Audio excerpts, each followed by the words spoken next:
रवि एक छोटे से गांव का लड़का था। उसकी उम्र 16 साल थी और वह बहुत मेहनती और ईमानदार था। उसका एक सपना था, शहर जाकर बड़ा आदमी बनना।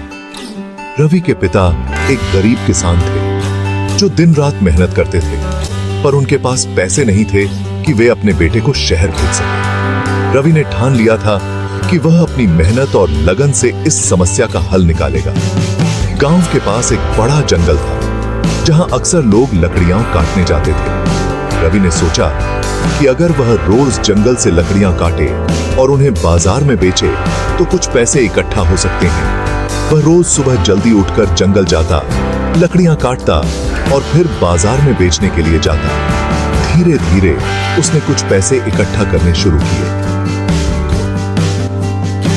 पर कहानी में मोड़ तब आया जब एक दिन जंगल में अचानक तेज बारिश शुरू हो गई। रवि ने सोचा कि वह जल्दी जल्दी लकड़ियां काटकर घर लौट जाए, पर बारिश इतनी तेज थी कि उसे रास्ता ही नहीं सूझा।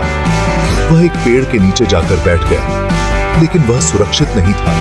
पेड़ पर बिजली गिरी और रवि को चोट लग गई। उसने बमुश्किल गांव तक पहुंचने की कोशिश की। उसकी हालत गंभीर थी। गांव के लोग उसे अस्पताल ले गए, लेकिन डॉक्टर ने कहा कि उसे ठीक होने में लंबा समय लगेगा। रवि के सारे सपने टूट गए। वह अस्पताल के बिस्तर पर पड़ा सोचता रहा कि अगर वह शहर जा पाता तो शायद उसकी जिंदगी कुछ और होती। उसके पिता ने उसे सांत्वना दी, लेकिन रवि की आंखों में आंसू थे। समय के साथ रवि ठीक तो हो गया, पर उसका आत्मविश्वास टूट चुका था। उसने जंगल में वापस जाना बंद कर दिया और अपने सपने से समझौता कर लिया। अब वह सिर्फ गांव के कामों में मदद करता और अपने पुराने सपनों को याद करता।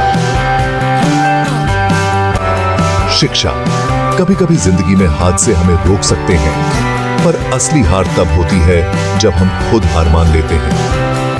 अगर आपको ये कहानी पसंद आई हो तो वीडियो को लाइक, हमारे YouTube चैनल को सब्सक्राइब जरूर करें। हर दिन हम आपके लिए नई और प्रेरणादायक कहानियां लाते हैं।